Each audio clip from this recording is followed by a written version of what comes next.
نحمده ونصلی علی رسولہ الکریم اما بعد فاعوذ باللہ من الشیطان الرجیم بسم اللہ الرحمن الرحیم۔ جیسے کہ ہم نے کل نئے اسلامی سال کا پیغام کے حوالے سے بات کی تھی، آج کا عنوان جو ہے وہ فضائل محرم الحرام ہے۔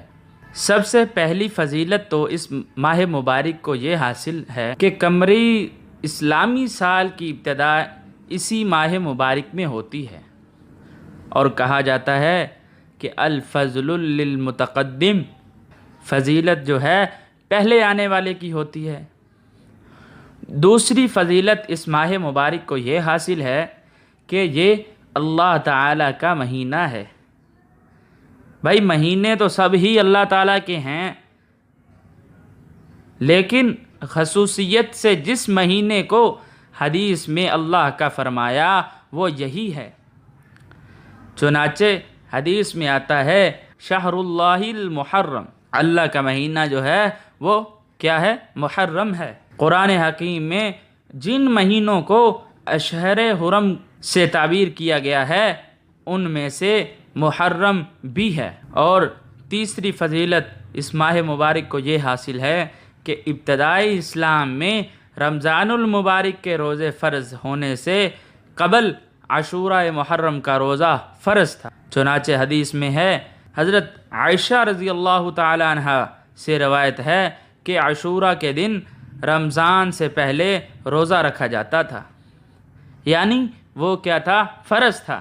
پھر جب رمضان کا حکم نازل ہوا تو پھر جو چاہے اس کا روزہ رکھے اور جو چاہے افطار کرے۔ چوتھی فضیلت اس ماہ مبارک کو یہ حاصل ہے کہ جب عاشورہ محرم کا روزہ اب اگرچہ فرض نہیں رہا لیکن دوسرے تمام مستحب روزوں سے اب بھی افضل ہے، اس لیے کہ فرض کا درجہ نفل سے 70 گنا زیادہ، تو اس دن کی فضیلت 70 گنا زیادہ تھی، کیونکہ اس میں روزہ رکھنا کیا تھا؟ فرض تھا۔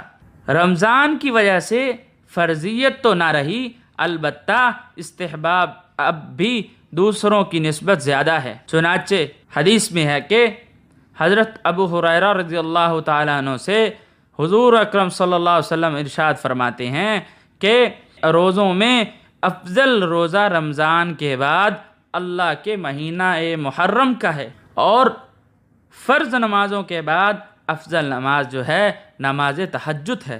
پانچویں فضیلت اس ماہ مبارک کو یہ حاصل ہے کہ حضرت انس رضی اللہ تعالیٰ عنہ سے حضور اکرم صلی اللہ علیہ وسلم کا ارشاد نقل ہے، جس نے محرم کے 3 دن جمعرات، جمعہ، ہفتہ روزہ رکھا، اس کے لیے 60 سال کی عبادت کا ثواب لکھ دیا جائے گا۔ اللہ تعالی ہمارے لیے اس اسلامی سال کو دین اور دنیا میں خیر و برکت کا ذریعہ بنائے، آمین۔